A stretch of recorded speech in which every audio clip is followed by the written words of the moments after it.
Welcome to Daughters of India. Happy Children's Day! In our last episode, we spoke about Mahadevi Verma, the modern Meera. This Sunday, on the birth anniversary of Jawaharlal Nehru, our first Prime Minister and a father, I will speak about Indira Gandhi, the Iron Lady of India. Born in the political family, she is the second longest serving Prime Minister of the country after her father. Indira Gandhi is the first and till date only woman Prime Minister of India. Indira Priyadarshini Gandhi was born on November 19, 1917 in Allahabad, India. As the Prime Minister of India, she served 3 consecutive terms from 1966 till 1977 and then a 4th term from 1980 until she was assassinated on October 31st, 1984. She was the only child of Jawaharlal Nehru, who was one of the chief figures in India's struggle to achieve independence from Britain. While she was growing up, her family was active in the non-violent resistance movement led by Mahatma Gandhi against Great Britain's colonial rule of India.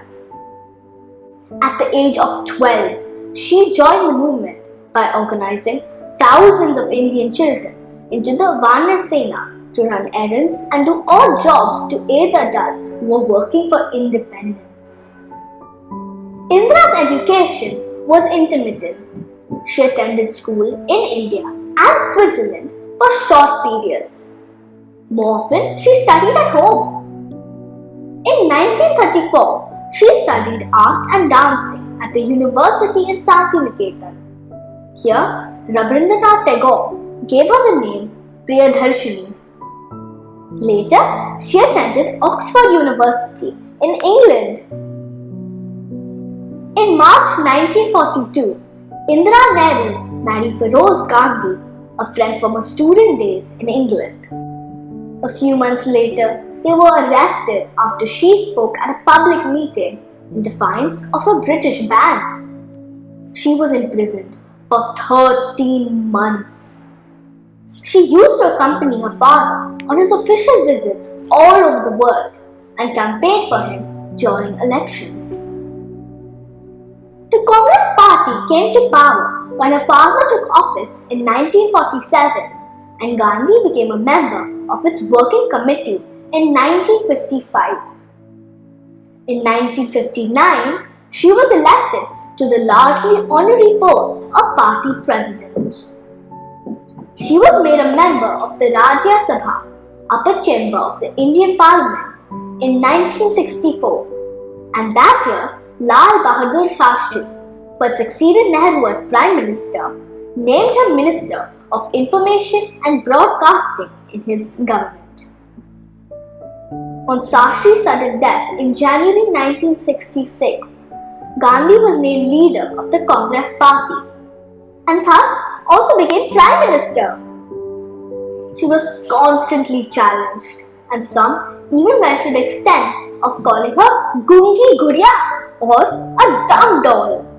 But Indira Gandhi was anything but that.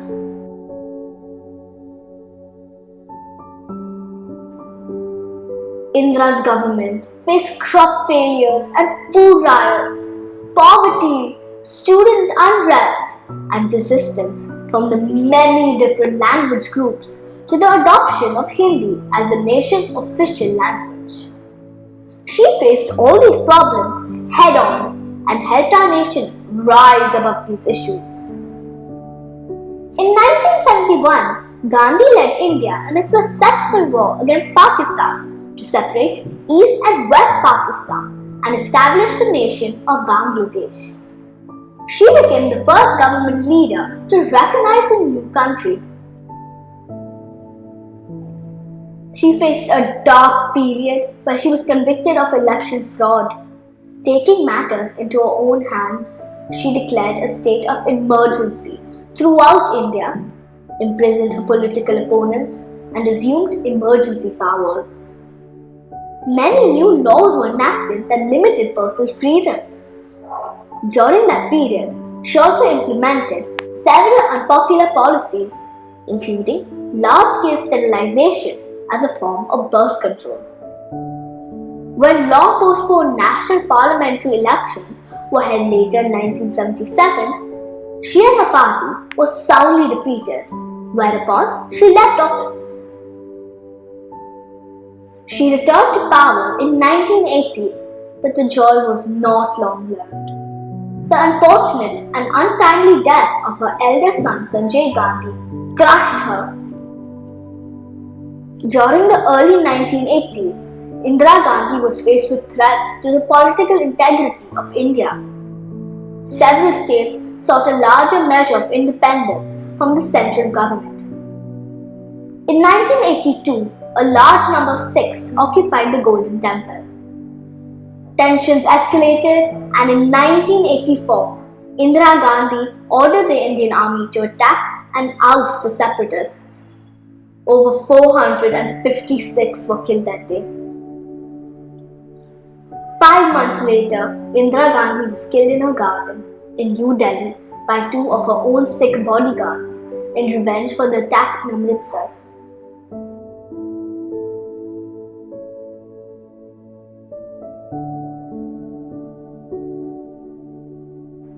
Bharat Ratna Indira Gandhi has many achievements to her credit. The Green Revolution, nationalizing 14 private sector banks, ending the privy purse given to royalty, and the Operation Smiling Buddha are just a few. India even sent her first man to space under her leadership.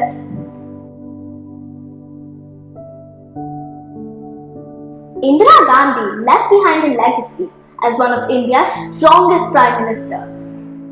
Her tenure was not short of controversy, but this daughter of India showed that she had the guts and gumption to stand by what she believed and fight till the very end. She's an inspiration to all of us, even today. Who inspires you? Please send me the names of inspirational people around you. Thank you.